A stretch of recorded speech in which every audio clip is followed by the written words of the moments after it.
Well, welcome to talk on soul contract reading work, called Your Soul Contract Decoded. It's my first time in New York to actually talk about this, my work, which I've been doing for about 25 years. So I'm Nicholas David Mann, and how this all started was back in 1990. I came to the States for the first time to Arizona and to go to a spiritual workshop called the Carousel of Growth with my mentor and teacher, Frank Alba, who actually created this work. He's now passed over, and I'm sort of like the custodian, along with Almira, Ariel Halle, who I used to work with, for maintaining this body of work in the English language.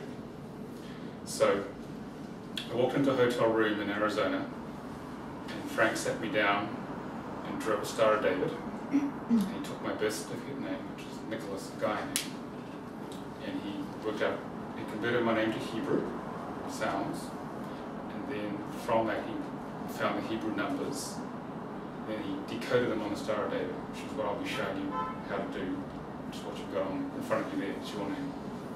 And in that 1 hour he explained my entire life, which at that time was in complete chaos. I was only 30 at that time.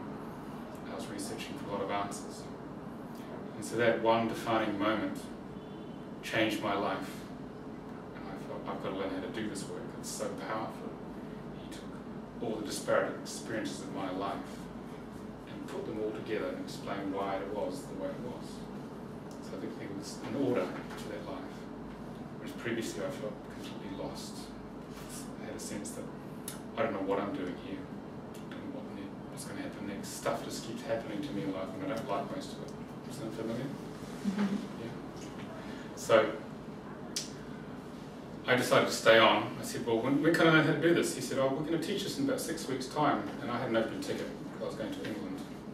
So I thought, oh, I'll just stay. So I came to New York, I travelled around, stayed with the same friend I'm staying with now in Manhattan.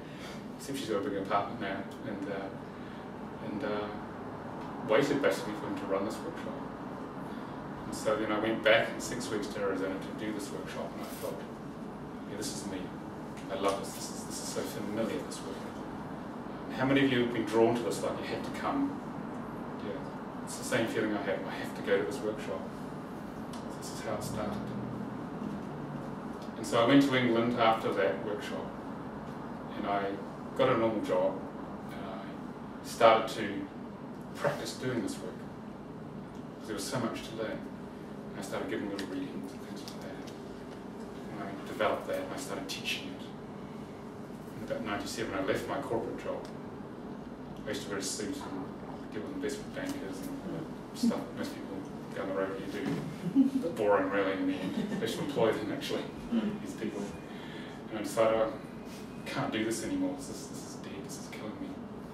So I left, and I took a big leap of faith, and I went to do this work full time, doing readings and doing healing and helping people connect with their real purpose in life.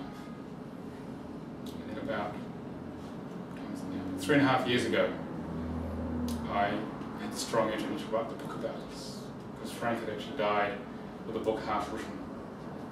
And so I had this urge to write this book, and that's when the magic started happening. I started following what I call the path of bliss, which is what I'll talk about today. I started following my heart rather than my mind. And doors just opened. People came forth. They just said that we love this material, and they helped me design the book. They introduced me to Watkins Publishing, which is why Watkins Publishing is hosting this. And Michael Mann, the head of Watkins, and at that time in England, he rang me within 3 days of seeing the manuscript and said, I'm going to publish this book. He said, I'm going to publish it. I'm going to sell it to my team. We have to have this book out in the world. And so that was the beginning of all this happening. So I'm going to share with you today some of the experience of this work. I'm going to explain how it works for about the first hour, break, and then Patricia here is going to allow us to bare her soul, and we're going to talk about her life. And then you can ask questions about your charts, because you may find that as we talk about Patricia's life, there'll be a lot of resonance with who you are. So it's a very much an immersive, experiential process. You're not going to be sort of sitting just watching. You're drawn right into this. So, to start with, I'd like to do a little meditation, so if you can put everything down, put feet flat on the ground. We're going to do a meditation just to connect us as a group. Do this work. Just close your eyes.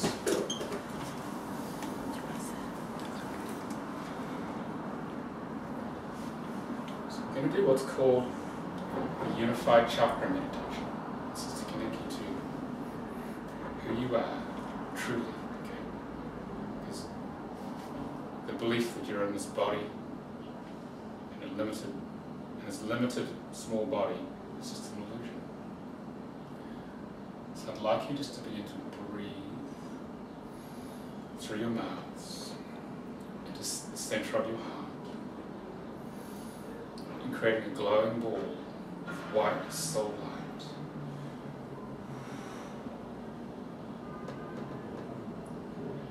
Breathe into the center of your heart and allow that ball of light to expand and encompass the throat chakra and the solar plexus, forming one unified field of light within, through and around your body.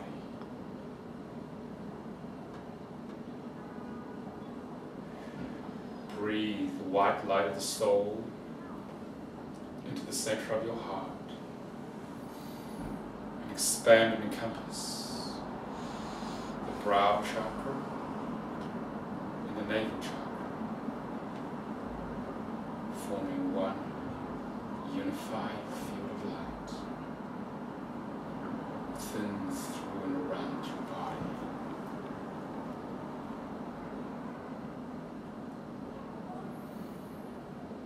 Breathe your awareness into the center of your heart and expand and encompass the crown chakra and the base chakra, forming one unified field of light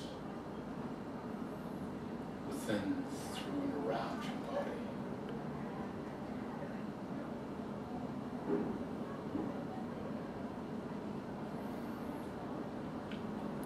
Breathe your awareness into the center of your heart and expand and encompass the astral, the causal, and the electromagnetic body, forming one unified field of light within, through and around your body.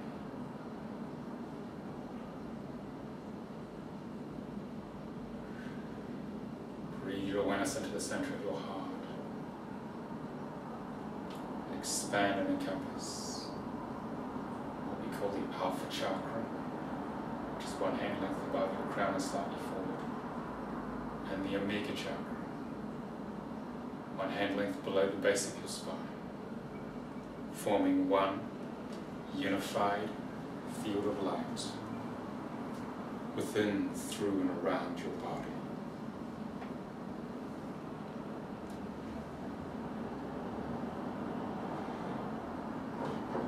Breathe your awareness into the center of your heart and expand and encompass the 8th chakra. They are one hand length above your crown and your upper thighs, forming one unified field of light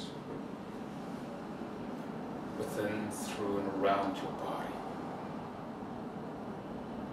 Allow your emotional body to merge with your physical feelings.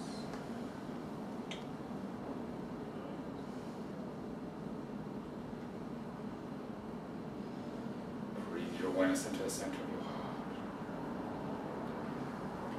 Expand and encompass the 9th chakra, about 2 hand lengths above your crown, and your lower thighs, forming one unified field of light within, through and around your body.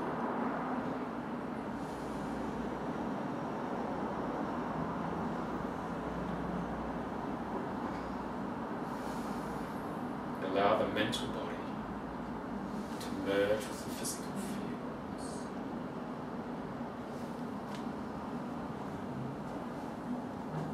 Breathe your awareness into the center of your heart. And expand and encompass the 10th chakra, about 3 hand lengths above your crown and your knees, forming one unified field of light within, through, and around your body. And allow the spiritual body to merge with the physical fields to create what we call the throne.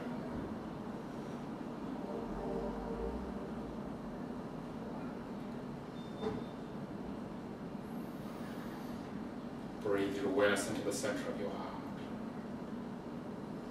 Expand and encompass the 11th chakra way above your head and your upper calves, forming one unified field of light within, through, and around your body. And allow the oversoul to merge with the throne.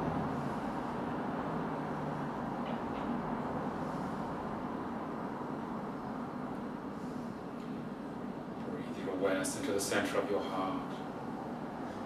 Expand and encompass the 12th chakra way above your head and your lower calves, forming one unified field of light within, through, and around your body.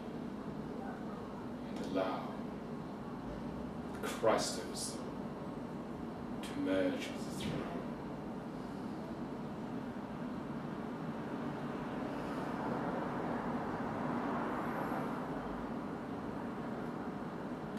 Awareness into the center of your heart. Expand and encompass the 13th chakra way above your head and your feet, forming one unified field of light within, through, and around your body. And allow the I am oversoul to merge with the throne.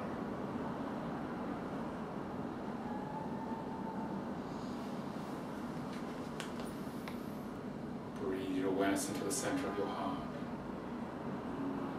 Expand and encompass the 14th chakra way above your head to way below your feet, forming one unified field of light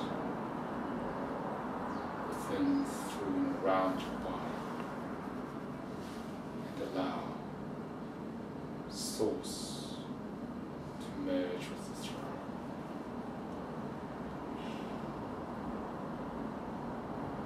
Allow the highest frequencies of your spirit appropriate to this session to radiate from the throne down into your heart chakra and expand outwards in all directions.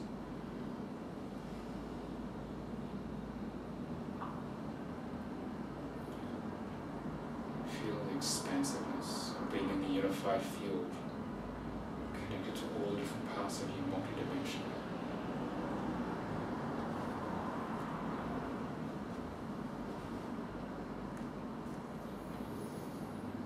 And send a stream of pure white light from your heart to everyone else in this room, and to the 2 other people who are coming today as well. So Rabia and Nicholas, do this now. To connect us as one group consciousness.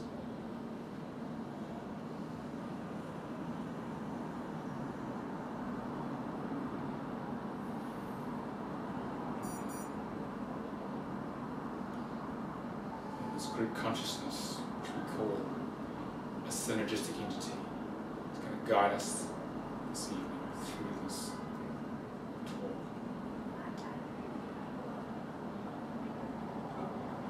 So breathe in and out of this group consciousness now.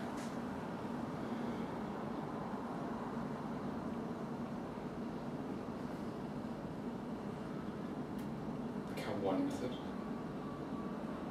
Surrender into it. It'll have to guide you in this awakening process that we're all undertaking together.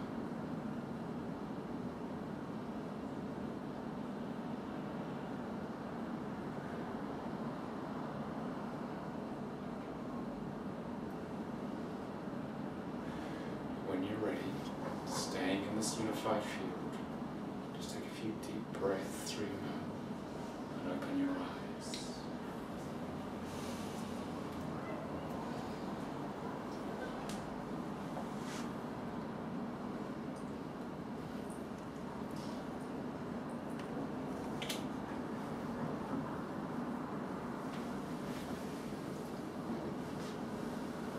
To stay connected to this higher consciousness, group energy throughout the whole session.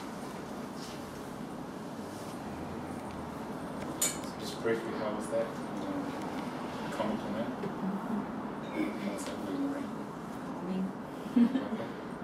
It's a busy day out in New York. Yeah. It's much calmer than when I was last here 20 years ago. Mary, how was that? You've done this before anyway. We did this on the web stream. Yeah. Okay. So, you've just experienced a state of unity consciousness where we're one with everything. And that's where you come from before you come here. So is everyone okay with the idea of having a soul? And you wouldn't be here probably, I'm just making sure. Is everyone okay with the name, using the word God? Not in the religious sense, but in a sense of all that is higher consciousness. So,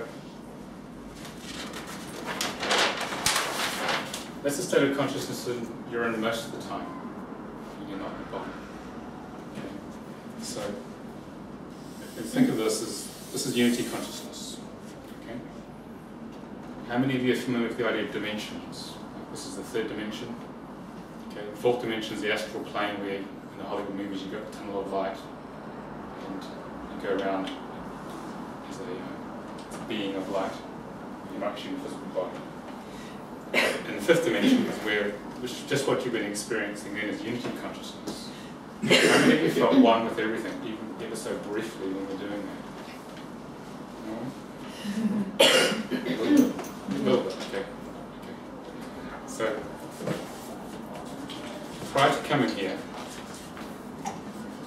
you're more on the fifth dimension. The fifth dimension is where there's no sense of separation like we have in the body. It's where we feel one with everything. You may understand this, but actually you actually consciously feel one with everything. Where there's no separation between you or any other part of existence. And dimensions you can think of like TV channels. Fifth dimension you can't see here because it's vibrating at a frequency you can't, with the current senses see. But just like on TV, you can just switch a channel and you're in a different frequency, you see a different reality. Right? So this is vibrating too fast for us to see in this third dimensional reality, which is here. This is us. Okay. This is us in this reality in a body. This is the fourth dimension. This is where you are on the astral plane, just prior to coming into your body at conception. Okay, so what happens is that you, at a state of unity consciousness, decide, I want to expand my consciousness. I want to expand the consciousness of all that is, or God, Source, whatever you want to call it. And so you individuate into a little soul. And then, so when you first do this, you spend a lot of time learning how to maneuver around the fourth dimension. What is it like to be individuated? Because it could be the first time you've done that. And then when you've done enough of that, you decide, okay, I want a denser experience, I want a more extreme experience. So what you do is you decide to incarnate. You come into a physical body at the point of conception. Which is what this work is all about. And the reason for coming into a body is so that you can have a much more intense experience. Because when a soul is embodied, the emotional experience of earth life is much, the imprints on us is much more strong than when we're not in the body. So we learn a lot faster, which is why we come here. So how many of you would say you've had a pretty intense life so far? Yeah, and you wish it was eased up a bit? Yeah. Okay. Well, your soul at this level it looked at all its previous lifetimes. Is everyone okay with past lives? Yes. You have the idea of that? Okay. So it looks at its previous lifetimes and it sees what are the major themes that I'm working through that I wish to continue to take to another level. And so based on usually 3 or 4 key past life themes, it might be issues of power, trust, worthiness, speaking truth. It could be all sorts of different ideas you want to work with. What the soul does is it designs this lifetime here. How many of you have seen The Matrix? How many of you feel you understand what that's actually about?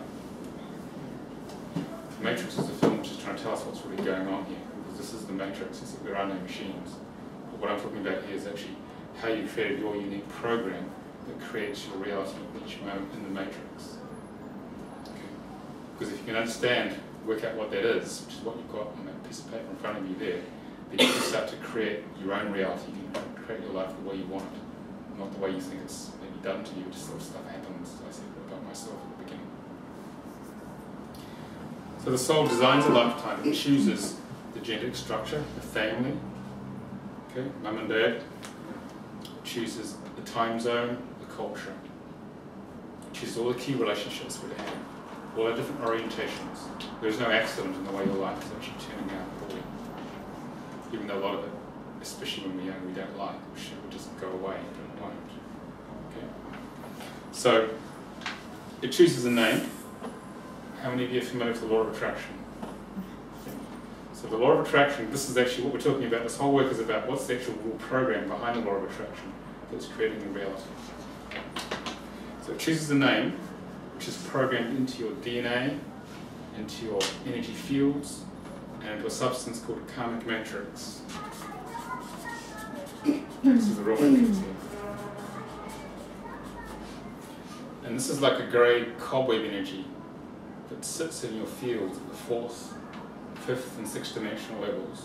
And it literally is radiating out to the matrix here, and the matrix is rearranging around that every second of the day. And that karmic matrix contains your soul contract, everything that you are to experience. So have you noticed, like, some things in life continue for a while, like some situations which, like, say boyfriend for example, if it's one boyfriend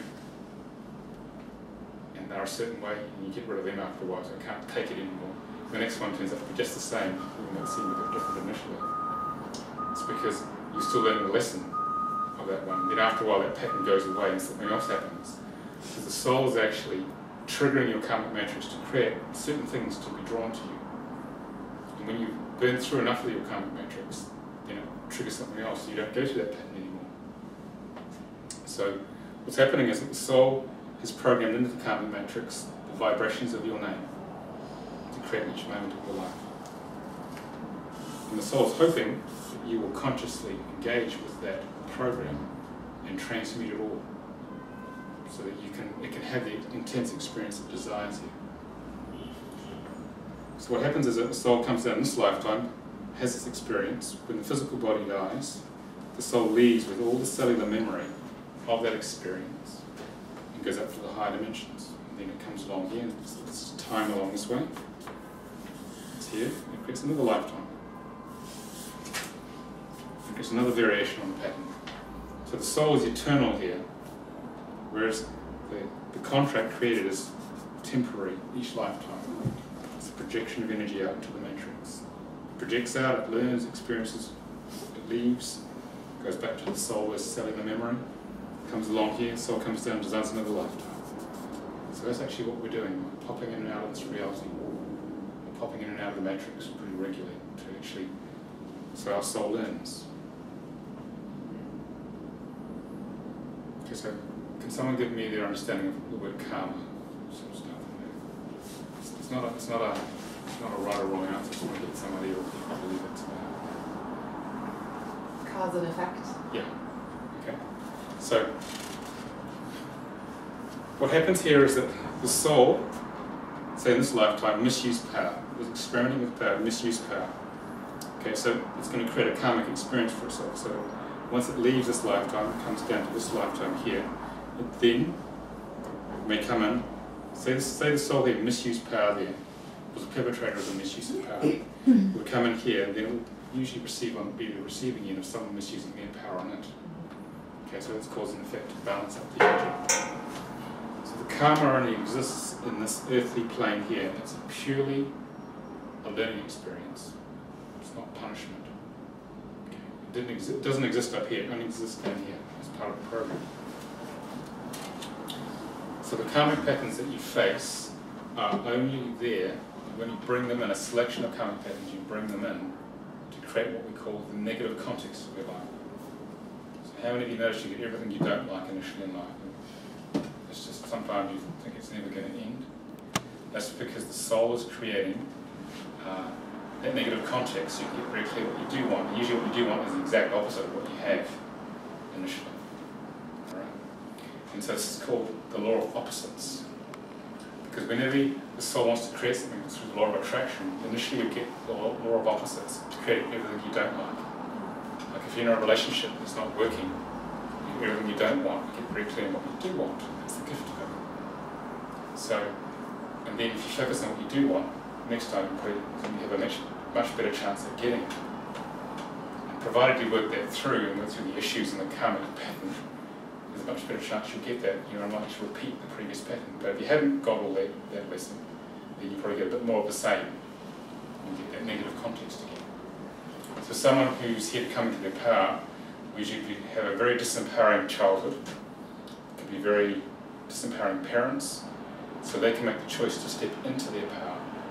And it's about going from a point of feeling very disempowered, that polarity, to going on the journey of empowerment. And that's actually the purpose of life, is to travel from the karmic pattern and to viscerally experience in your life what it's like to come into your power.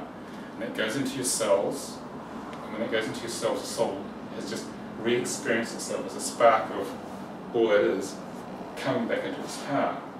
So it's expanded all that is of God's consciousness regarding the use of power. So that's actually the only purpose of having karma.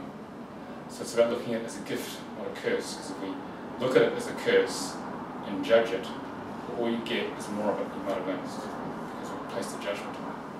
So it's just about accepting our karma, our negative context as a lesson, and seeing, well, what is it I need to claim from that pattern? What is the gift?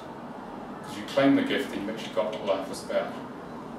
It's to actually transmute it, because within the karmic patterns you carry is the gift you're here to deliver. Okay, so someone in disempowerment is here to come into power to give the gift of empowerment to others in their life. So the very thing that you can't stand, which should just go away, is the very gift you're here to deliver. And most people in life who don't understand this concept are turning away from their karma, so life gets very hard. People say life is hard, then you die. Well, it is, especially if you don't follow the flow of spirit.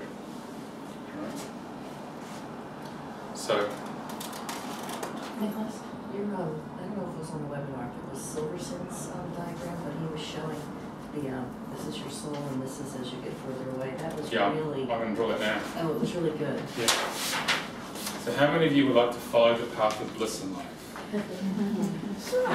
Yeah? Yeah? You're keen on that idea? How many of you had enough of following the path of suffering? Yeah, I think I'm done. Yeah, most people are. When Buddha was on about this about 2,000 years ago. So, let's talk about that. So, following the path of bliss. In this work, the soul contract work, is all about how to follow the path of bliss. And the path is right in your laps there, how to actually do that. So, this is what most human beings do. Like here. Okay.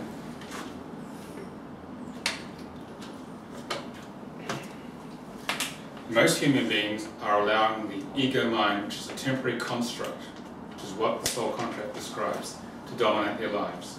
The ego is full of fear. It's always looking back at all the things that went wrong in the past, trying to do everything to control life so it doesn't happen again and it doesn't get hurt. Okay, that's why most people look back in the past. And all they get because they look in the past is more of the same. So that's where their focus is by the law of attraction. So they follow the path of suffering, which means the mind is dominant in their life. They're doing what they think is right. Okay. So So they're following this path here. This is the path of suffering, which is 99% of humanity. We all do that initially. And so, the purpose of life is to move from the path of suffering to the path of bliss, which is this path here. The solid line.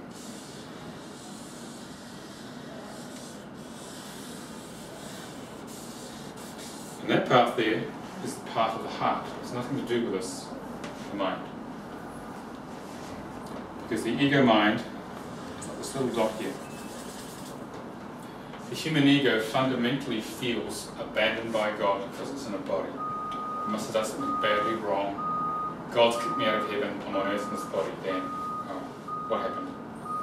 Okay? And it fundamentally feels flawed.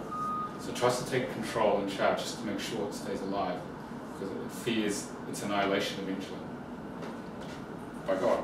That's the greatest fear of the ego. So what you just did then was you expanded, this is the ego mind here, you just expanded it into the vastness of spirit through the unified chakra meditation. So you got connected to the higher dimensional parts of you, and your focus is on this physical solid stuff. You think it's solid, but how do you know? Like in the Matrix, how do you know it's real? It's because your brain tells you it's real, but that's all you have. You can't be sure it's real, but it's just a projection of consciousness. All this is just literally a projection of consciousness. But it seems real because your mind tells you it's real, unless you have some experiences where you realise actually it's not. Okay? And we all buy into that initially. So if you connect, like you did with unified chakra, to the vastness of spirit, the higher consciousness part of you, which has much more awareness for what's going on, and you allow that to guide you in your life, you trust the intuitive flow in you, this is going to come through your heart and through bodily sensations. If you follow that, if you have a feeling of what you should do, you try it in your heart opens to it, if you've cleared enough emotionally, and it expands, and you feel warmth and expansion, positive emotion. That's the beginning of following the path of bliss. That's how this works. So initially when you start to do that, what will happen is that you diverge initially from the path of bliss and you realize, oh, I did my unified chakra this morning. I'd recommend it if you've got time. Okay? And you start to connect to the path of bliss. If you follow your heart, where your heart opens in each moment to whatever is right to do, and you follow that urge, not follow what your mind says. And you start to converge gradually. You'll diverge a bit because your mind will kick in and you'll do stuff which you think you should do, but usually out of fear. That's where the mind works. And you gradually converge on the path of bliss. And after a while, you trust your heart more, because it's not a linear process following the heart. Because the mind tries to think in straight lines, work everything out, control it, make sure it happens. Okay? You follow the path of bliss, you converge on that. And after a while, if you follow the heart in each moment, life just opens and flows. And then you don't have to work anything out. It's just going to be what happened, feels right in the next now moment. Your spirit sort of designed this life. It's got a basic idea where it wants to flow. And so that's actually how you follow the path of bliss. And we each have our own unique path, which is described in your soul contract there. I also call it the spiritual map of life. So your idea is to follow what's on that piece of paper there on the Star of David. And if you follow that, you converge on it by clearing the emotional issues which you carry, which your soul's programmed into you, which we're going to get onto in a little while. And you clear them, you have a clearer heart, you feel more what's in your body, what's going on. You can follow this more and more. Your life opens and flows, and life just turns up for you. Then you don't have to make it happen. America's a great place for making it happen. But actually it's not about that at all. It's about opening and surrendering to this path, which has already been designed. So it's the opposite of the way Western culture, especially this one, works. So if you allow it to happen, it happens with grace and ease. You don't have to force it. It just opens. It just turns up. Okay. Any questions on that so far? Do you like the sound of that? Yeah? Also what this is about. So you move from the path of suffering, and you're moving this way. And And this is how magic happens in life. This is how things open for you, by surrendering each moment and having no idea what's going to happen next. Because Spirit actually is designing all this, working this out. So this reality is basically a projection of this higher consciousness where we come from. And your program is creating the reality, but if you didn't take charge and get clear where you need to go by transmuting the negative context of your karma, okay, then what happens is that what happens around you is going to change.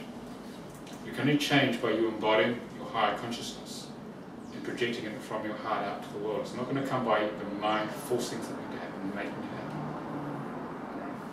It's about opening to what this path of bliss is, and that the soul will actually start to create a different life for you by following this path.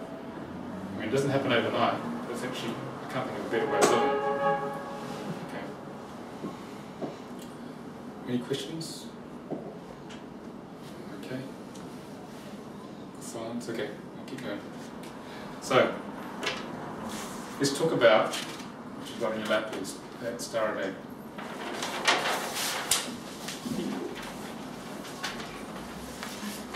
So here's actually how your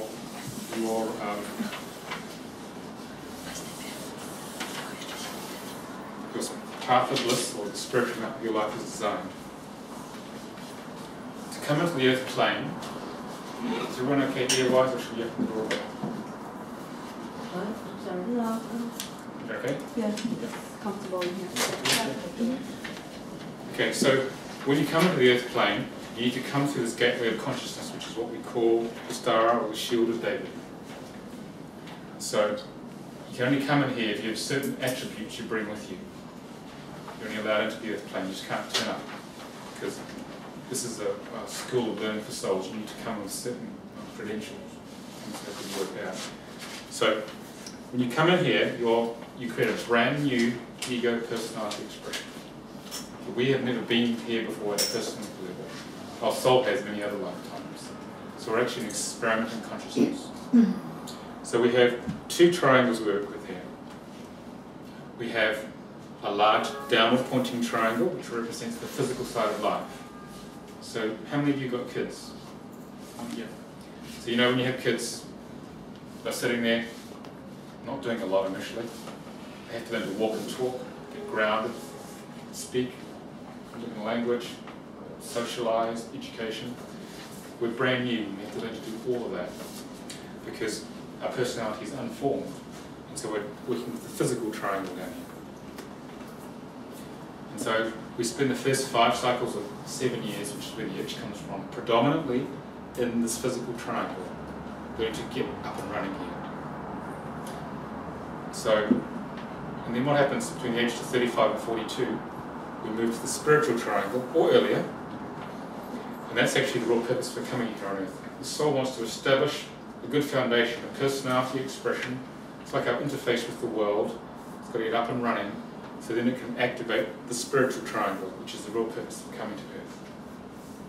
And it's hoping this is well formed, the physical triangle, then it's a good foundation for this spiritual triangle to actually take off and actually deliver its gift of service to the world. And within each of these triangles we have 3 aspects. We have karma. This is physical karma. Talents. Goals. So the karma, as I said before, is a set of a selection of unresolved issues from the past the soul brings in to create the negative context for you to work with, get really annoyed at, a lot initially, to transmute, to claim the gift you're here to deliver to the world. And the way you work with that is you work with the talents here. These are physical talents. As this karma triggers from the time you were born, the physical talents activate and they shift, they move into the karmic pattern and they help you transmute it. So you don't come in here without any tools.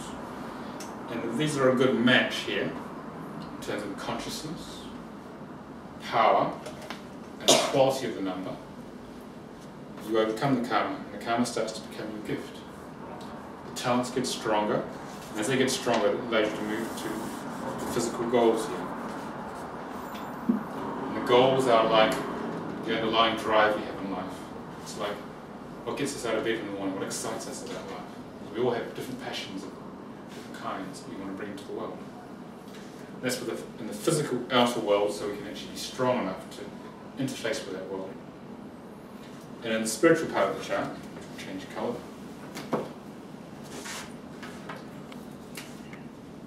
We have spiritual karma. And spiritual karma is all about how we've disconnected from God consciousness. Okay, we all have a sense of separation from God consciousness. It's the nature of being in a human body. And so our job with the spiritual karma is to transmute that sense of separation, to claim a major gift we have to deliver of our spiritual mission. Okay, so it's a reconnecting to higher consciousness to deliver our gift. And then we have spiritual talents here, which overcomes the spiritual karma. And as they get stronger, we get to the spiritual goals up here.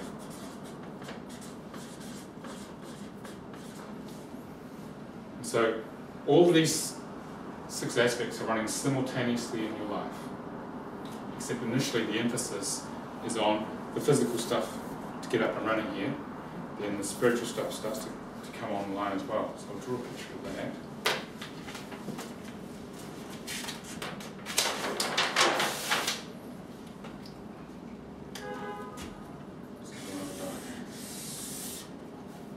So this is time.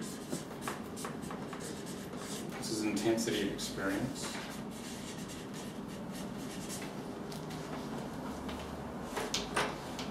So initially in life it's very physically orientated, so the intensity is going to be quite high. But as you work through the physical stuff in life, it diminishes over time. And the spiritual stuff, the spiritual part of the chart is running, say down here, it's not as strong initially, simply because all your attention is going on to the physical stuff. So over time, the spiritual energy increases in terms of what your soul is going to trigger and have you focus on. And so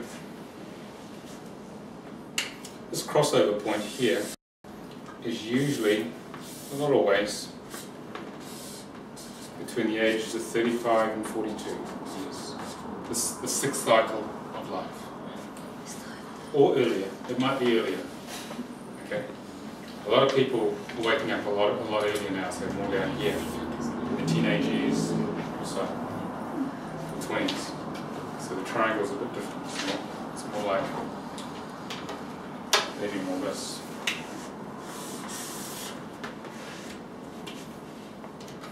So the karmic load for, say, younger children is much lower. So they're doing more like that, not as intense. And the awakening process happens like that. So this crossover point could be when they're 10 or 15. They have enough of physical experience. Then they get on with the real purpose, which is to bring higher consciousness, love, or whatever it is to earth. So the soul is actually triggering all the 6 aspects of the soul contract, depending on where you are in life. And you're somewhere, most people are somewhere along here, more like along here somewhere, as they're growing. Okay.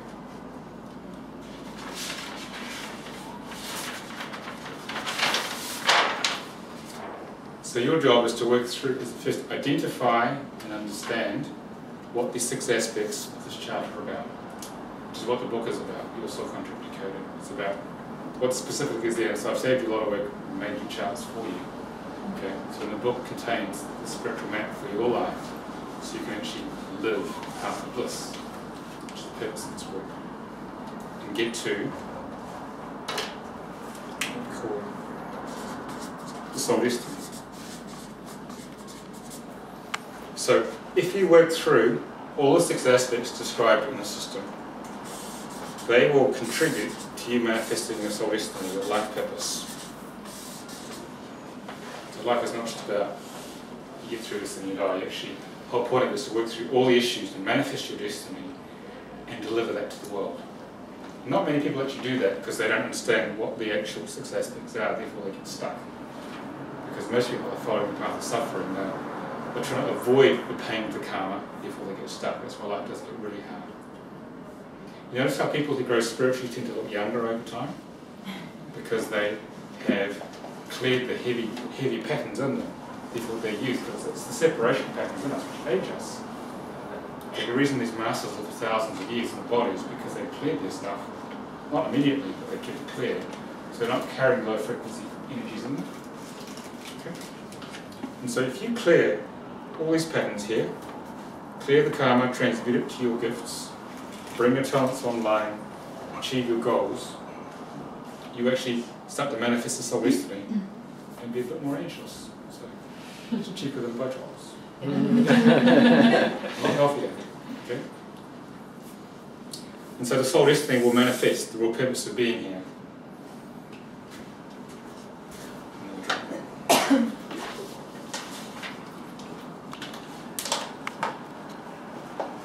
So the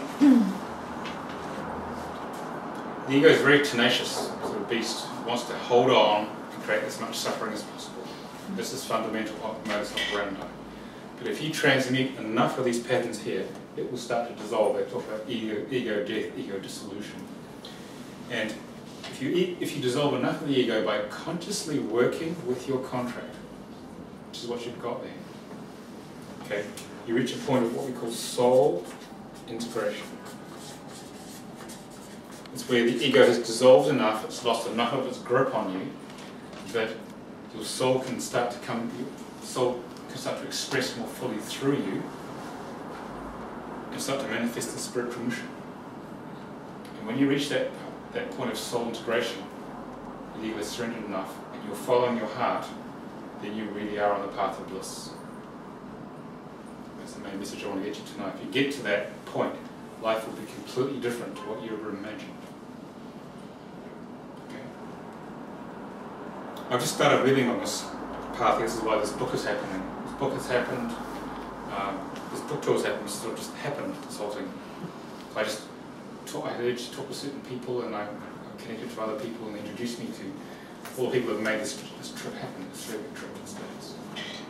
Because I spent 15 years when I left the corporate world just barely making a living, trying to keep this work going, and suddenly it's all expanded because I hit this point here.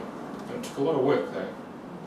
So what's in the book there is actually my personal journey, what I discovered of how to get to this point. So it's written from my experience and the experience of a lot of people, thousands of people I've worked with, to understand how this works. Okay, how does life work, and most importantly, finding out where you are in each of these six aspects and what you do about it. So it talks about a lot of recommendations on how to break through all the patterns here. I'm not saying it's easy, but at least you know what's going on. You're not flying, you're not in the dark, which most people are. They have no idea what's going on. So when you reach the point of soul integration and you follow your heart in the path of bliss more and more, life really opens and happens. People turn up, opportunities are there, life is easy, life flows, and you start to trust more. And the more you trust and flow, the easier it gets. So actually you live a different life. And you can be having a completely different life to someone next door who's living the path of suffering because they're not following their heart. Okay? So, any questions? It's not bad for 45 minutes explaining how life works. What kind of examples could you give that somebody would look for, like aha moment? Oh, that synchronicity. Oh, that would be something. Let's talk about your life, Mary, shall we, a little bit? How about that? It's fine, just chat. You know I'm not going to answer any more questions now. We've Yeah. got about 2 hours left of this. Well, you're on now. Just kidding. I'm not picking on you. You want an example, okay. So Mary, in your chart here, you've got a double 8. There's 22 numbers we work with here, okay? Right. 22 frequencies of people. And those frequencies, which is what we'll do a bit later, they represent certain sounds of God that we use in the creation that actually geometrically work this out. How many of you are familiar with the flower of life? Ancient secret of the flower of life. Okay. You can probably buy it downstairs. But if you want to understand how this stuff comes from, it's called the ancient, very important book, Secret of the Flower of Life. Volume 1, Sorry, John, it's not a Watkins fault. Should have been. Okay. This book explains how, through the scientific evidence, how, in sacred geometry, how creation was created, how the matrix was created. So the movement of God, Great Spirit. And 22 of the sounds that Great Spirit used to create creation are the 22 sounds of Hebrew, or Sanskrit, or Tibetan. Because you get the same reading. You get the same reading if you use Sanskrit or Vedic reading. It's exactly the same when Indian clients come. You're then going to teach us how it works, and of course the Vedas won't tell us what this means. Okay. So basically, the sounds of your name, 22 sounds, and a selection of those are matched to your name in English, in this case, or Spanish or Chinese. Okay. When we match them to your name, we decode those sounds. Okay. We analyze them on that star of data, which is what we'll do after the break. For Patricia, you'll see actually how it creates your reality. So you've got the sound of an 8, which is just our English label for a Hebrew sound of chas. So you've got a physical karmic 8 Mary. And so that's all about saying that, well, better questions. Have you felt, when you were young, you didn't really want to be here on earth? It's like, oh, this is just too intense emotionally. Yeah, and I just want to leave. I'm out of here, if I could. Okay. So, the lesson for you is to learn to feel the density of human emotion and engage with it, and form clear boundaries around it, so that you know what your emotions are, and move out of thinking what they are to feeling what they are in your body. So, do you feel how far you feel you've got on that process of feeling what's going on? I feel emotions a lot. Yeah. But I always have a hard time telling if it was my stuff or their stuff. Yeah. Very empathic. Yeah. So the idea of this is to form a clear boundary, knowing this is their stuff, this is mine, and I'll learn not to mess around with their stuff too much, because actually it creates a lot of complications, like over-involved in their stuff. Okay. And when you can get to a point where you can sit with yourself and feel that, I know how I feel. I'm feeling love, feeling fear, joy, not thinking what I should be feeling, but just feeling. And then you've got what the karmic pattern is about. And you can be present in the now moment with that, and it's okay, exactly as it is. So that's the lesson for you in the karmic position. And when you can have a moment, which is what you're asking me, of feeling, I'm just present with me, and that's them over there, I know what they're feeling because I'm empathic, then you've got the karmic pattern. You become emotionally grounded, embodied, and present. That's the main lesson for me. Sounds like you're making good progress. How am I? Much better. Yeah. Much better. Sounds like you're making good progress. Does that help clarify what that means? Okay. Okay. So.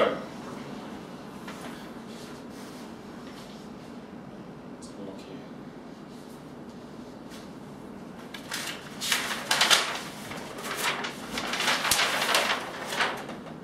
So your job here is to get very conscious of what's happening in all the 6 aspects here of your life, in terms of the karmic pattern, the talents, and the goals, and to own all the different parts of it, because the ego will try and deny all of it. It will try and keep you unconscious, like Neo didn't realize the needle shot. He didn't realize it wasn't real. So you're trying to find out where are all the illusions in your life. The ego is trying to tell you stories of how things are. You're going to get to what's actually real, and then engage with that truth. Some of the truths are pretty unpleasant sometimes, because of the way the ego programs stuff into our subconscious. So it's about owning all of it, and not judging it, letting go of any judgment you have of any of the 6 patterns you have here. Because that judgment you have, and that bad feeling you have towards that pattern, is actually what's holding it in place. Because the ego is going to seriously judge itself, because it wants to maintain its existence.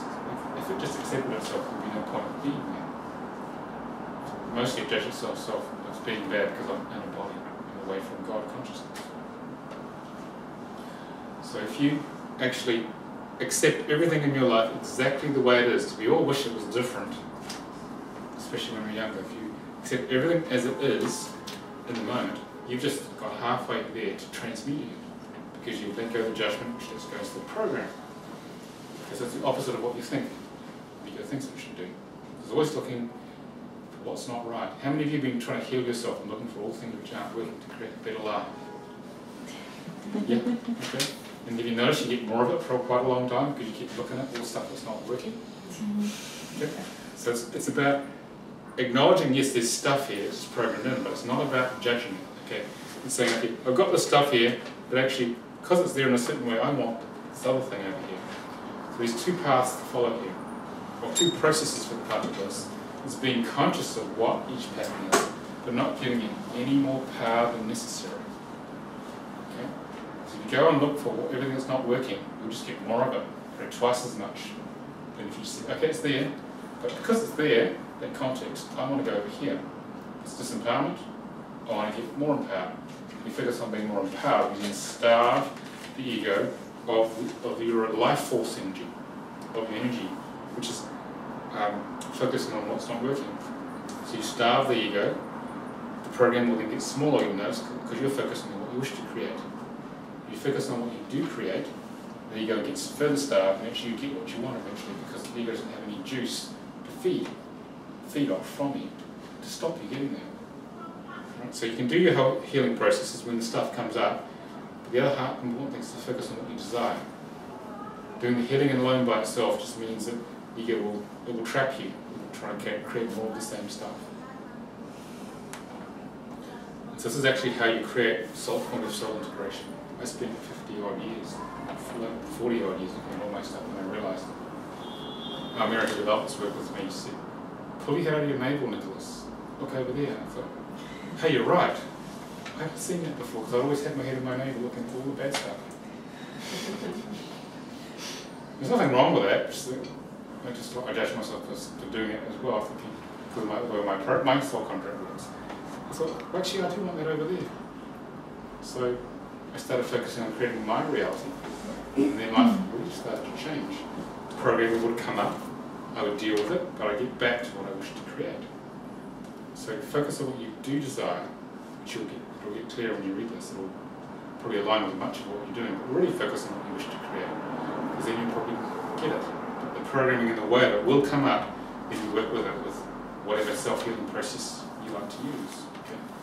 So go for what you want, be aware of your contract, and then clear the stuff as it comes up, but most importantly, spend most of your energy on what you desire. Okay? Any questions so far? Like the sound of this? Am I boring you? This is good. Focus? Yeah. Okay. Alright. So, we don't have much more to say on this part.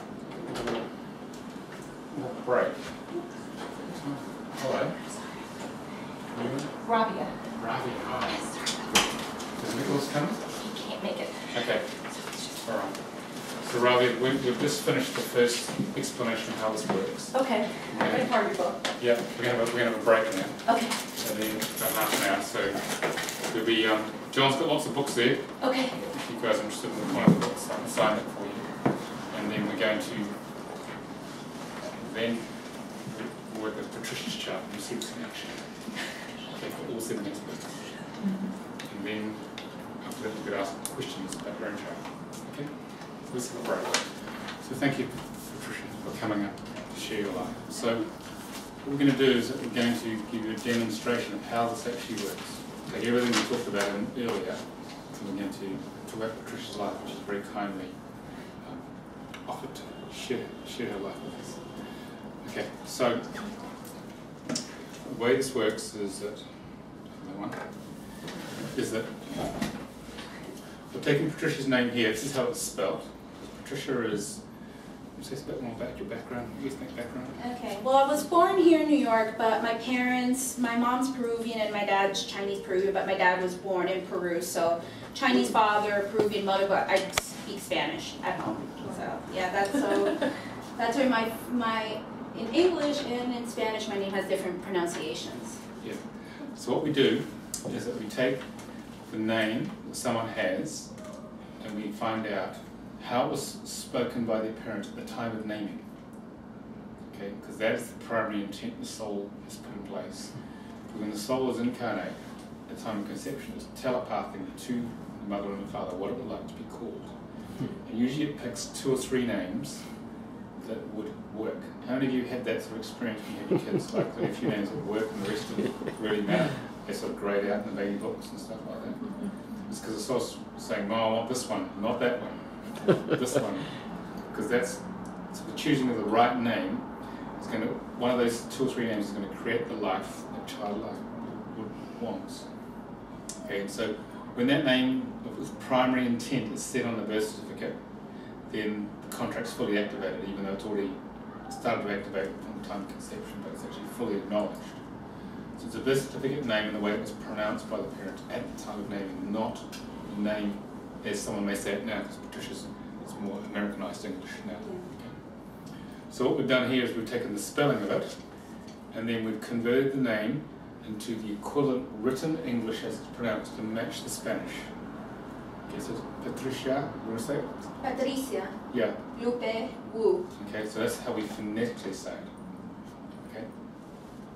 And so, because the translation here goes from Hebrew sounds, or English to the equivalent Hebrew sounds, so I've got to find a similar one.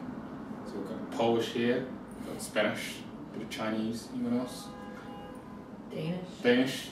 Yeah, well that seemed to, yeah, that seemed to work. Yeah, it seemed to work reasonably well. And so then what we do is we translate the written English as it's pronounced into the equivalent Hebrew numbers, which are Hebrew sounds that match this. This is hey. Okay, AH is one sound, it's hey. T is tau. Basically, they all have different meanings, and the book explains how to do that. But I thought I'd save you a lot of time, just give you a chance, so you don't have to worry about that. Yeah, I appreciate that. In book, you only do it in English. It's tricky. Huh? In book, you only do it in English. Yes, well, the phonetic stuff you can't really teach in a book. It's just, there's so many different languages, but on the website we have, gradually when I find some time, we've got French at the moment, a few of the other languages. There'll be translation matrices for the different languages, but you need to do a name, you can't work it out. We do a name assistance service, we'll work it out for you. Okay, for a small fee, if you want to check out everyone else in the family, which you guys would probably want to do once you figured out how this works. Okay, so we translate the name to the equivalent Hebrew numbers. And I know there's a lot of stuff on here, but I'll explain how it works. So what we do then is we take these numbers, the string of numbers, we start at physical karma, and I allocate the numbers. So 17 goes there, 5 goes here, and I go round the Star of David, allocating all these numbers until we use them all up. Okay, so you can actually, you probably want to do this yourself, get a blank Star of David off the web portal, which goes with the book. It's in the back. It's if you want to do that, the website is Your Soul Contract Decoded.com. That's very simple for you. Okay. That takes you to the web portal that supports the book. Okay. And then you can actually, from that, once you register, you can download, PDF downloads of a blank Star of David, which you can go off and do with your family and friends, like this here. Mary's got it looks like this. So then you can go off and do the maths yourself. Or there's a piece of software on there, which actually what it does is basically you can type the name and it works it out for you. You get 10 free name generations. So you can do the 10 past boyfriends or whatever. Yeah. Kind of why I did what it did. Why did you look at me? So you're the head of the past. I was trying to be equal and look at everyone. So you can go off and work out the other names of those around you, which is probably what you want to do. Okay. Alright, so we allocate the numbers in a clockwise spiral to use them all up here. We do a bit of maths. We add the numbers up here.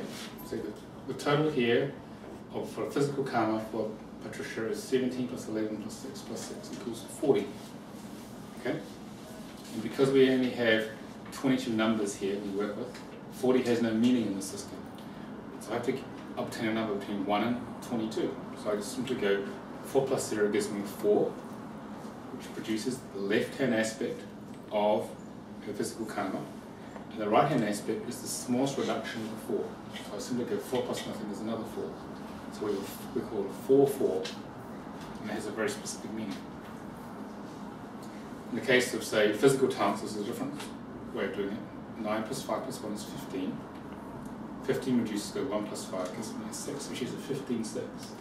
So it's saying she's a wider range of expression here in physical terms between the pure energy of a 15, which has a specific meaning which we'll get to, and the pure energy of a 6 plus every blend in between. It's like hot and cold taps in a shower. Whereas up in physical karma, she has a 4-4, which means Spirit saying, I only want you to work on the energy of a 4. Okay? Everyone with me so far? Mm-hmm. Yeah. When you say everything between 15 and 6, do you mean a 14, 5? No. What do you mean in between? Just there's a pure frequency of a 15 and a pure frequency of a 6. It's just a blending of the two.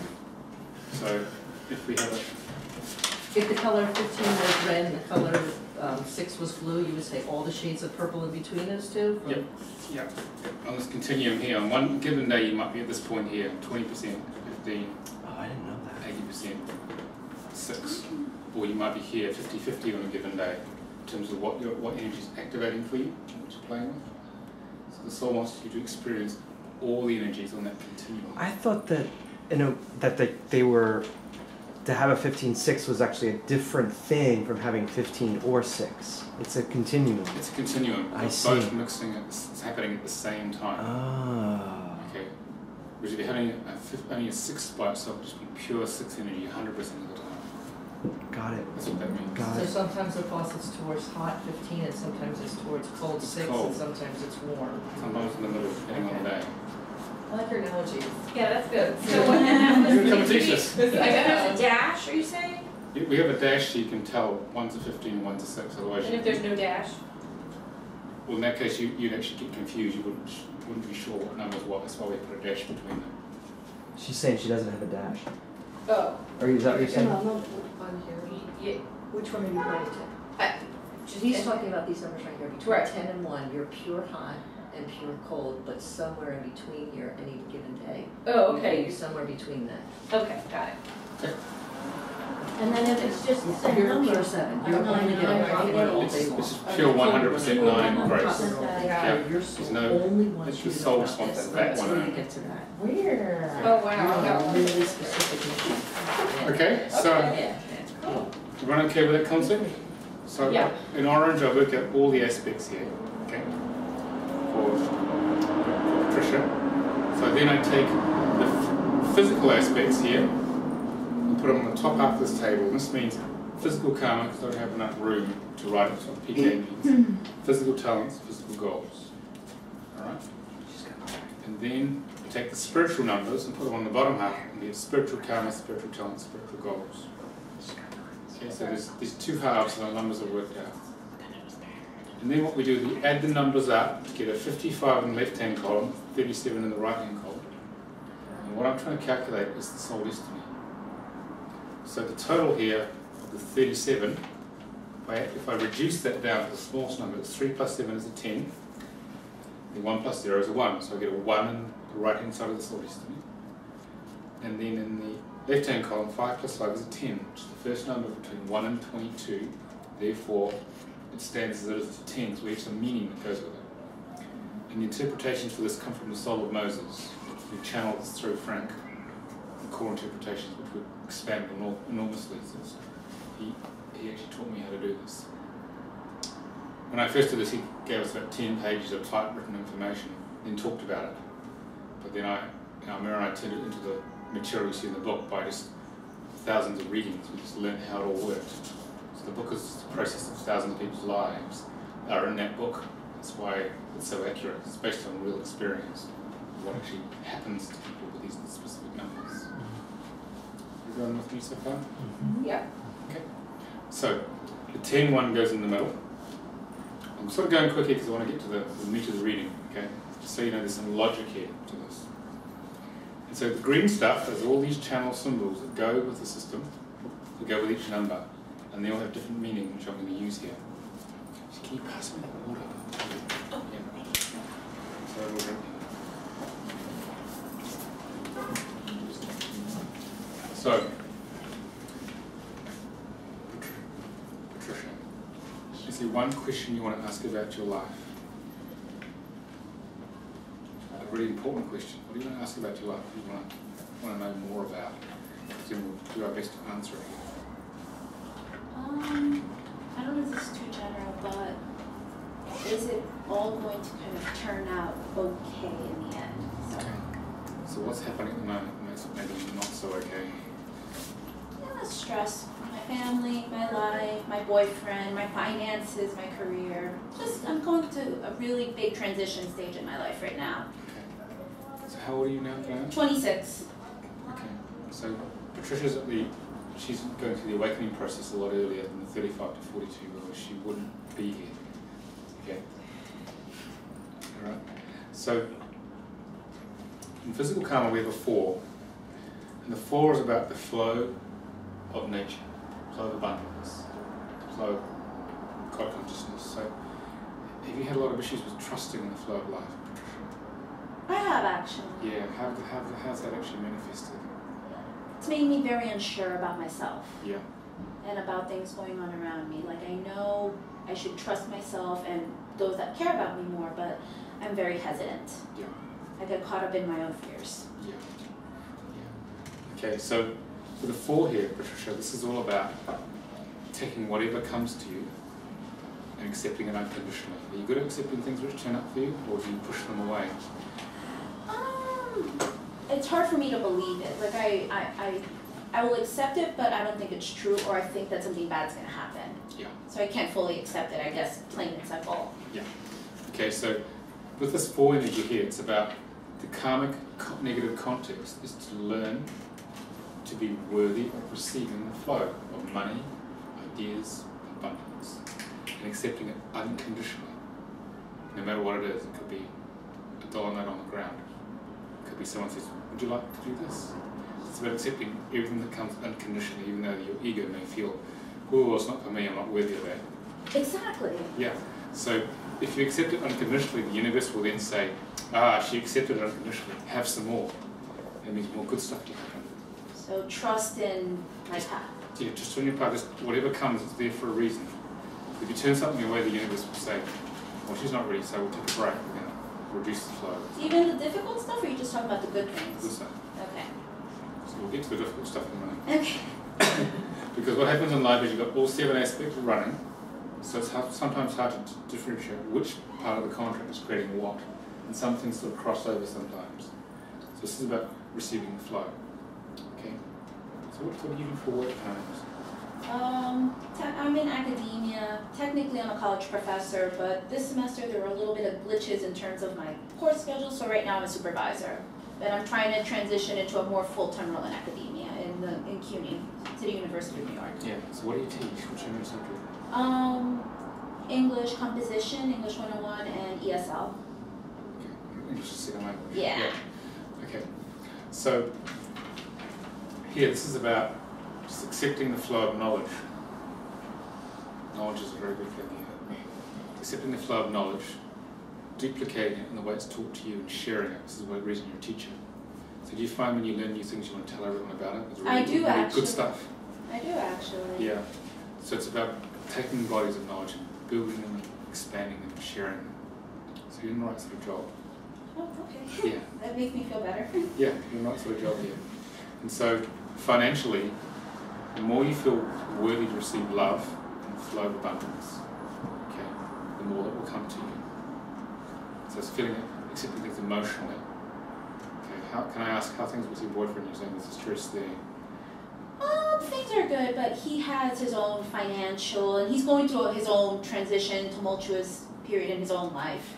So we kind of feed off each other. Yeah. Okay. So for here, this is about trusting in the flow as much as possible. And what happens with the 4 is that you get a challenge. It'll be like, oh, I have to step right out to try something. I'm not so sure if I believe that's going to happen. So you're going to present opportunities where you have to have complete trust and faith, and you know you're not sure whether you should do it. Does that happen? Yeah, or I get frustrated because I feel it's taking too long. Yeah. So if you totally trust in the flow and take that risk, the universe or God or whatever hand will be there, and you realise if you take that step, actually it all works out. So do you take those steps, or do do your whole bag? I've gotten better with taking those steps in terms of things that are more beneficial for myself, but I guess my problem is lack of patience. I start getting frustrated, and that's when I might turn back and not continue or not listen to the flow. Yeah, so it's about going with the flow. And every time you accept the flow and take a risk with a 4, and you step, oh, it actually worked. Oh, the universe was there, just turned up. You know, a bigger step will come. You think, oh, I take a big breath, I don't know if I can do that. But actually, because it worked previously, you think, well, maybe it'll work again, and take a next step. How many of you have seen Indiana Jones? And in the third film, they were essentially called the Holy Grail. There's a big chasm at the end. He has to work out how to cross this chasm to get to the night with the Holy Grail.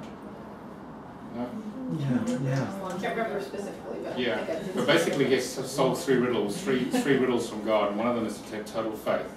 So he steps out on this bottomless chasm and discovers there's an invisible pathway. And this is your life. And he discovers the pathway. Once he's reached the other side, he throws dirt across and sees there's a pathway that's always been there. Okay? So this is what the 4 is about, total trust, with no evidence that there's a pathway there. And then it all works out. Can I ask a question? Sure. What does it mean? Like I really resonate with this, but I don't have 4s in my contract. What does that mean? You might have it in your overlay in your current name, I see. but we haven't looked at that. Okay. Yeah. Got it. So Nicholas, is this my ego wants me to falter and not give into this? Your ego will try and keep you stuck in where you are. And what we're doing here is working out what that negative context is, which is, I don't trust, therefore I'm not going to take action. Yeah, I No? stay in my And own. so it's important when the ego does something like that is to take the opposite action, which is, I will trust, I will step out, I'll take that risk, because now you understand what's going on. Got it.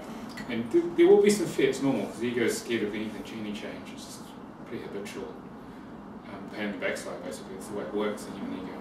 So you take that step, you just then burn that layer of distrust. Okay. Then you trust more, then bigger steps will happen, bigger steps, and more stuff will happen. Then you realise, actually, this is a bit of a game, because I know it works. I'll take that step. You might close your eyes, and you realise, I didn't fall down the chasm, actually it worked, and you realise, ooh, I can create all sorts of stuff, and you build more confidence in yourself.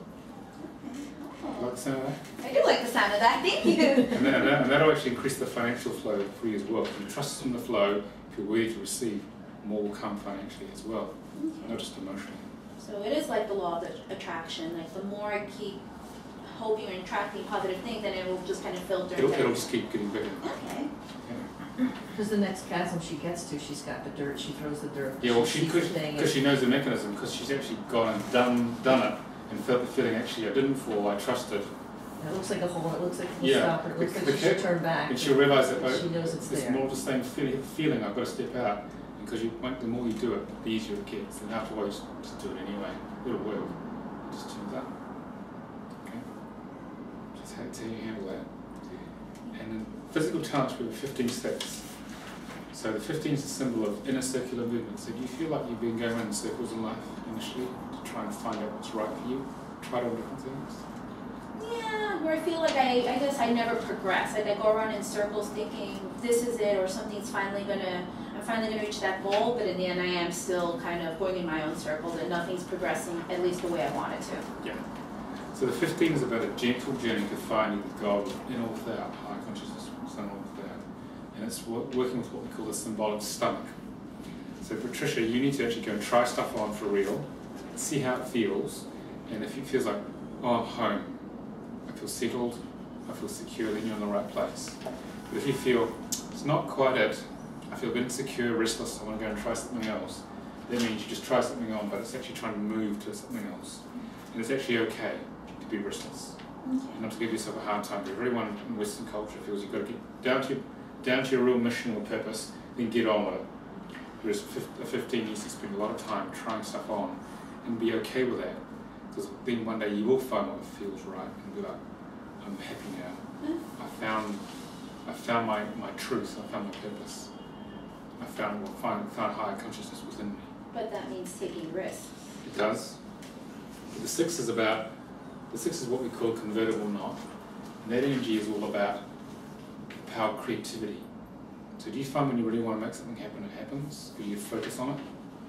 In some ways, yes. It might take a while, but eventually it does happen. Yeah, because The 6 is about the power of thought of the mind to manifest what is true to it. That's if you're very passionate about something, you focus on it, it will turn up. So you're using that power to actually, in this case, focus on, well, what's my true path? Okay, so this is about being very grounded and creative and focused. Yeah. Okay, so. Can I ask another question? Yeah. What's the significance then of that being her physical talent? It means actually her work out in the physical world. That's what this means. And this is abundance in the physical world. This is love, and this is knowledge to a degree, but also money, stuff like that. Okay, so it's the physical outer orientation. Remember I said earlier, it's about how you interact with the world, how you're sort of setting up your interface with the world. Okay. So, Got it. help? Yeah. Got it. So this is about being very grounded. You'd be quite good at business as well if you want to go into business, be focused. I thought about it. I've thought. Yeah, you make a good businesswoman. Okay, so this is good. If you decided you didn't want to do academia anymore. Yeah. My boyfriend is an attorney, so maybe that should push up. Yeah. So I'd say let's talk about this here. So the effect of the 15-6 on the 4, let's look at that. This is about the trust in the flow. The 6 here is about, the 15 is about feeling what's right in you. If you do what feels right, know how to do what feels right by taking gradual steps to get what you want. This will then go up here, you'll feel, okay, is it right to accept the flow? Okay? And the 6 is about, do you get frustrated at times? Like, Oh, many, many, many, many times. Yeah. That's kind of an understatement. Yeah, I do you do. have a good temper? Oh, yeah. Yeah. Okay.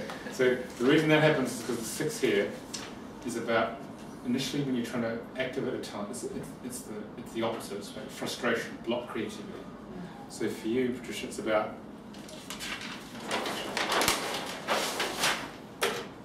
I'll use them quickly. So this is about you here. You have a creative idea you want to pursue. The frustration comes because you've got to follow this path up here, but the ego feels it can't take that risk of taking a great leap forward because it's not guaranteed success. Pretty much. And that's where the frustration comes from, and something that blows. It's like, oh, I can't take this anymore. Can we just do it? Yeah. Yeah. And so what you need to do is take small, manageable steps of success with the ego says, okay, I can take that little risk. And You eventually I'll build get it up. there. Stay focused. Because what will happen about here, about 80% of the way through, the ego will go, oh no, why don't we try this one? Why don't we try that? And get a bit scattered. Yeah. Okay, so you've got to be aware of that. So what you do is you've got to finish the task. When you finish the task, what happens is that you break through that block in creativity, and you'll find the next time you start something new. So it's important to do one thing at a time, not multiple things, which is what creates frustration because you're going in multiple directions. Yeah. You find once you've done it once, next time will be a bit easier, the next time will be a bit easier. So you must complete one task, one or a couple of tasks at a time. Okay. It's how you break through the frustration. Yeah, I tend to get overwhelmed and try to rush it or not really give it, I guess, the attention it deserves. Yeah, stay focused. Better one thing at a time, but nice multitasking. So maybe the important things, and just know you can't get everything done. Okay. Something that will be on the back burner. Okay. Because the ego will keep trying to create new distractions. Making sense, guys? So that advice of complete one task at a time, that's in response to the 15-6 that Yes, she had in it's to do with the 6 mainly. the 6. Six. Oh, okay. Yeah. How many of you guys got 6s? A lot of 6s. Yeah. So this is how you move out of frustration. So what you do is you have a to-do list, like, here's my goal, here's where I am, write the intermediate steps that you're prepared to take a risk on. And then when you're doing stuff, you ask, am I on my primary goal? You probably find initially you're not. Or I got distracted. Okay, so then you don't give yourself a hard time, you go back to it and gradually work your way through. When you complete it, it'll be like a relief, like, oh, it's done. Okay? I don't feel so frustrated anymore. The next time it's easier. So, the 5-5 means physical goals. This is a very etheric, psychic energy. This is about the pure, abstract energy of spirit trying to express the truth. So do you find you want to speak the truth no matter what? I do. I always feel I've been called a very emotional person because I always feel like I need to say what's on my mind, no matter what, no matter what the reaction is. Yeah. Yeah, well, the thing here is that you're designed to here to speak the truth, but you may have found that it got suppressed or you got in trouble for saying it in the family. Did that happen? Yeah, a lot of things were not able to be said growing up. Yeah. So this comes from because there's a lot of past life persecution for speaking the truth. In my past lives? Yeah, in past lives, yeah. Oh. That's where it comes from. So the family will rearrange around that to try and stop you speaking the truth. But you're here to say it no matter what. Okay. So, how many guys have got 5s here? I look at them. Yeah. Visible karma. Yeah, so the key with 5s is to clear the past life persecution. Yeah. And that will clear the present life persecution you get for saying it as it is. So it's like this. Well, usually past life persecution usually means execution a lot of the time. For witch burnings and torture and all sorts of other lovely things. That's what creates the 5. That creates the fear in the body from the cellular memory thing. If I say this, that's it. I'm a goner. Which it was in the past. That's why it's terrifying to say it. Literally, cellular memory is still in you. I guess this plays into it as well. Sometimes I'm afraid of being completely honest with what I'm saying because I'm afraid of how the other person is going to react, and it's going to affect how I feel, and then I take all that hurt and pain if the other person doesn't take it well. Yeah, it's about trying to find and speak the truth in a way they can handle it, but still getting it out. Okay. So but if you clear the past life stuff around it, Patricia, then you get less of those situations. Because all they're doing is trying to, what you're manifesting around is people who can't handle the truth, so you hold back. Okay, so if you're clear of the past life issues, it won't be such an issue. So be honest with how I feel, but just say it in a way that They can handle it. Got it. The level they can handle. Okay. Because with the 5 is just to say it as it is, and actually sometimes it's not going to be constructive. Okay. A lot of people can't handle it. A lot of times I've gotten frustrated and I am a little too blunt, and then Yeah. it doesn't quite work out. It doesn't quite work out. So No. You've got to back it off a little bit to make it clear, but still get it out. Yeah. Just trying to find a balance there. Okay? So, are you a pioneer, Patricia? Do you like to work on the cutting edge of knowledge and expression in your work? In terms of everything, or? Maybe in your teaching, for example. I have. I've always been very into trying to find out and learn about different things and kind of tinker, be it social media or other cultures or things like that. I've always been wanting to know as much as possible. Yeah. So 5s are always pioneers, so it's important to stay on the cutting edge. Because conventional ways of doing things are a bit boring to you, I'd say. You need to... But it's true. I never thought about myself that You've way. got to do the new stuff. Keep developing things. Ride the edge so you could fall off by taking a risk, but actually that's the exciting part of working with knowledge. I never thought about myself that way. It's true. I really do like having all the new things and being in the know about things. I like being privy to all types of knowledge. Yeah, that's what this is about. So this is the other reason you're a teacher. Ah, so I'm in the correct field. You're in the correct field, yeah. Okay, as long as I can get a full-time job, then I'll be happy. Okay, it makes me feel better. Well, focus on this. Focus on how it would feel to create a full-time job. Because there's an above average ability to create whatever you want. So I have the energy to do it. Yeah, it's all there. You just got to, the ego's trying to hold you back though. Okay, so just kind of go against. Okay. You usually want to do the opposite of what the ego wants, because then it's not going to like that. It's going to burn the program. Ah, So got it. once you know your program's there, you look at, okay, I know what I need to do now. And the ego can't physically stop you from doing whatever you want, because you're in charge of the body, but it will emotionally, mentally try and stop you. Okay? Because it can't handle the opposite. It's just you'll burn a layer. It's like a big onion, each program. You're peeling your onion gradually. And you peel it by doing 2 things, taking the action in the opposite direction of what it wants you to do, or doing self-healing work, or doing both at the same time. That's actually how you burn through the karma, burn through your contract. Self-healing and action? You take the action in the opposite direction, plus you actually work on becoming consciously present with how it feels, the actual program, and clearing things like say, emotional freedom technique, matrix reimprinting. We teach them of divine healing, which is a very powerful way of using the source, which actually created you the way you are, to dissolve all the programming. So it can't handle you doing action in the opposite direction and burning your program as well. It's actually a very fast way of reaching that point of soul integration we talked about in the first half. opposite direction of the ego. Yep. Okay. So it's in fear, it doesn't want you to do something, just go and do it. It's this feel of fear and do it, that's what they mean by that. Yeah. Because once you burn through that, you realise the fear was just up here. Yeah. It's that Nike ad. Yeah. You know? It's not actually out. It's not actually out in the world. Anything you fear will turn up and keep fearing it because you're creating it. Mm-hmm. But if you burn through that, you get beyond that and you realise the fear dissolved. And actually, I'm still here. And it's not. Mm-hmm. The program's gone because you just burnt all out of the program. And the stronger the fear, the bigger the program you're busting. So strong fear means you're ready for a breakthrough. Doesn't mean you're in the wrong place. Okay. So stronger the fear means your ego can really touch you. It doesn't want you to do that. Okay, that's the way it works. So this 6 here is this is what star sign are you? But just, I'm sorry. What star sign are you? Oh, I'm a Taurus. Yeah, so 6 is Taurus. Really? Yeah. Oh. 6 is Taurian, very grounded, powerful.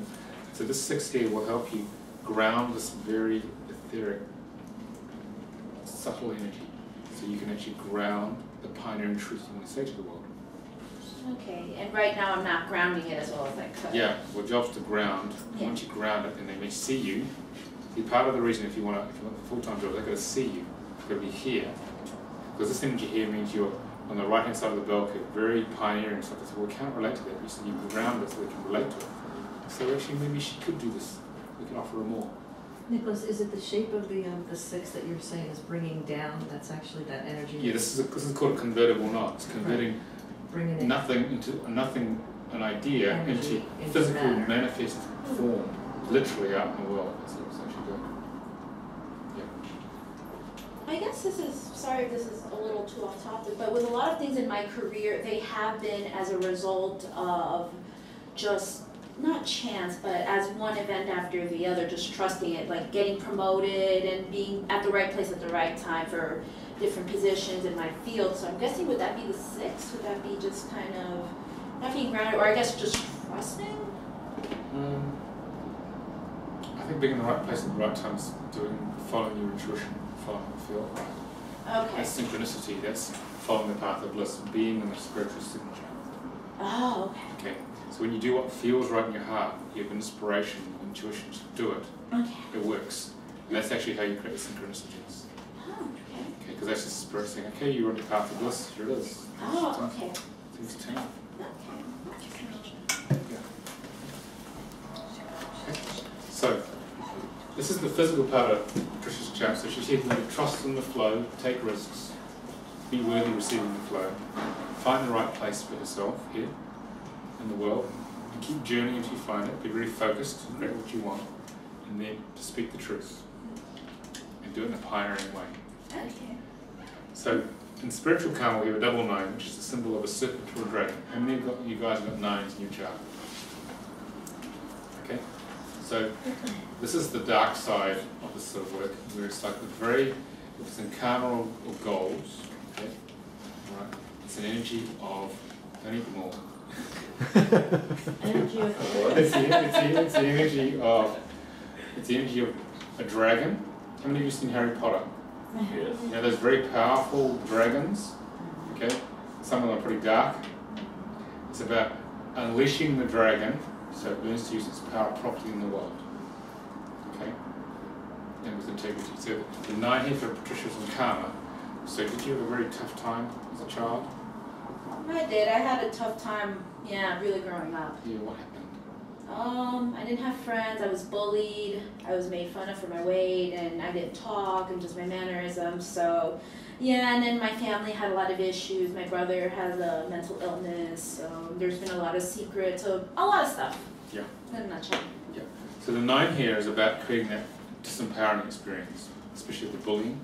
So what happens with a dragon? This is the Harry Potter dragon, which is caged. It can't express its power. It feels resistant to breaking out of that cage. So it doesn't trust itself because it's scared that if I use my power, I'm going to destroy myself or someone or the whole world. Because I'm so strong, really, inside. Okay, so the idea of the 9 is to then to break through that resistance and trust itself, and then to burn through the many layers of shadow patterning, of misuse of power in many past lives. Okay, so it's about transmuting that negative context that power, to positive use of power to catalyse change for the betterment of everyone. And that's all nines, or is in a specific place in the chart? In karma. In spiritual karma? Or either physical or spiritual karma. Okay. There's a difference between the two. In spiritual karma, it's about disbelief from the spirit. In physical karma, it could just be, I've got to come into my power full stop. Okay. Which can lead to like disempowering abusive situations, which is what you've had here. Okay. And so the job here, Patricia, is to come into your power, learn to use it properly, and claim that gift, and then to go out in the world and catalyse change with others, so they grow. So you basically get to press everyone's big red buttons, Okay. just by being in your own energy, being in your power. And here's the thing, did this happen in my past life as well? When the past lives, the soul would have, when you have a power number like this, the soul would have experimented with power in lots of different ways, the use, proper use and misuse. So what it's done is brought in a selection of lifetimes, three or four at least, where you misuse power. Ah. So this time you come in and you say, okay, I'm going to feel disempowered so I can see, as I come into my power and journey back into that, you have the choice, shall I use it properly or not? Shall I flame others with a dragon or not? What would it mean in talents? Intelligence means it's enormously powerfully catalytic. You're feeling you can do whatever you want and no one can stop you. And what about goals? In goals, it's like half positive talents, half karmic. It means basically I can feel I've got to do a bit of work to get back into my power, but it's not as going to be as strong as it's purely karmic. I'll draw you over into that.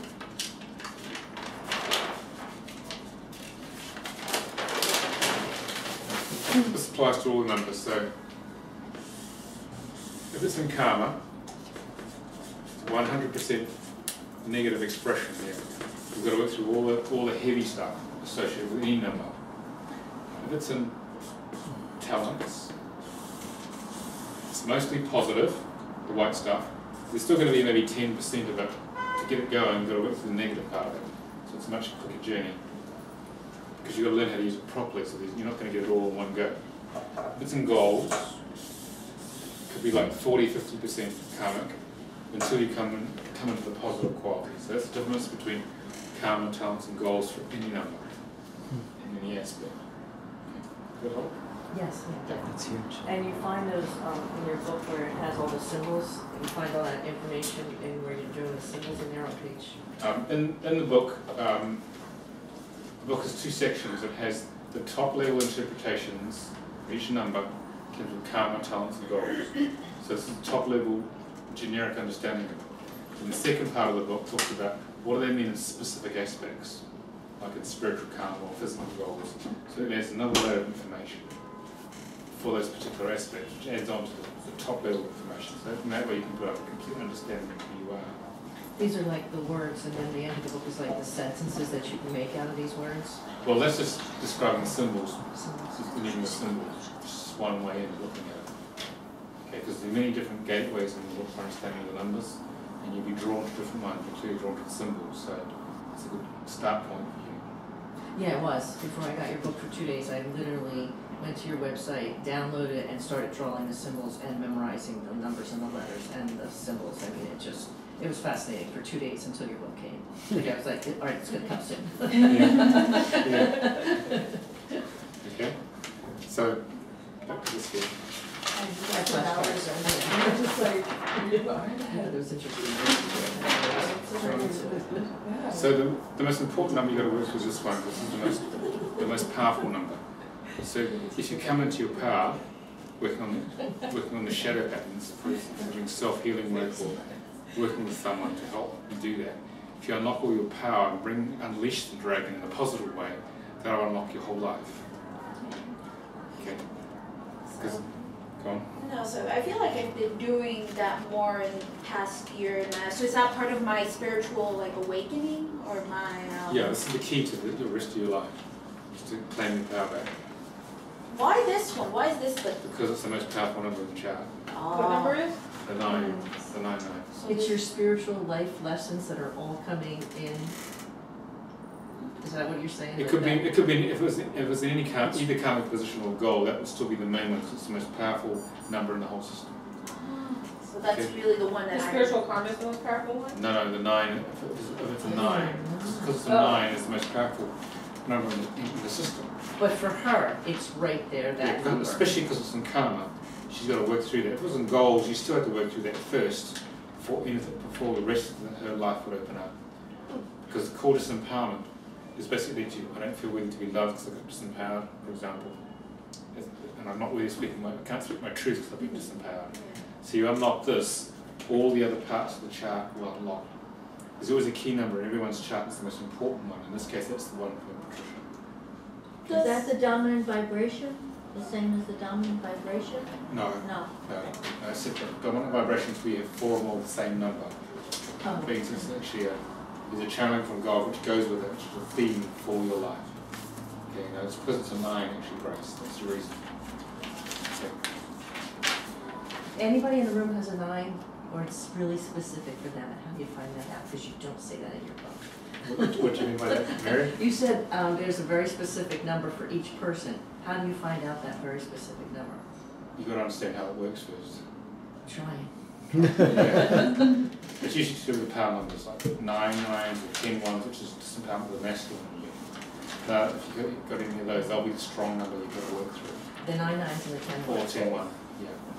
It's usually something disempowering, which is holding everything back, which has triggered the whole ego to be the way it is.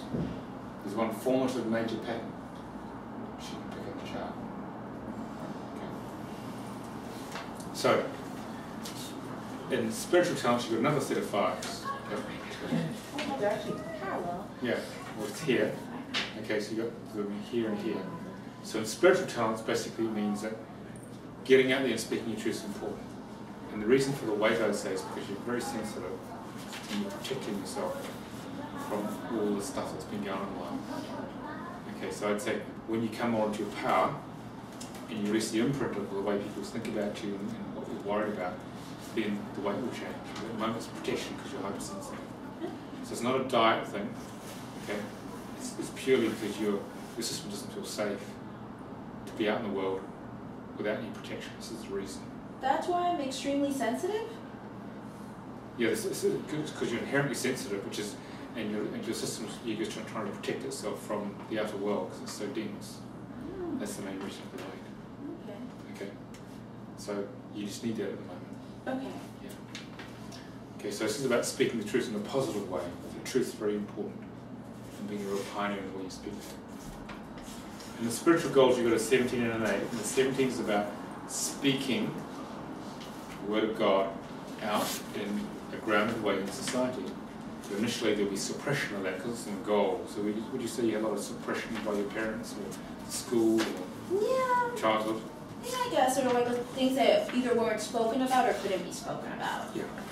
Yeah, until this very day, so. So you just need to talk your way through it, Patricia. I need to, okay, so I need to be more, okay, that does it, I'm gonna be talking a lot.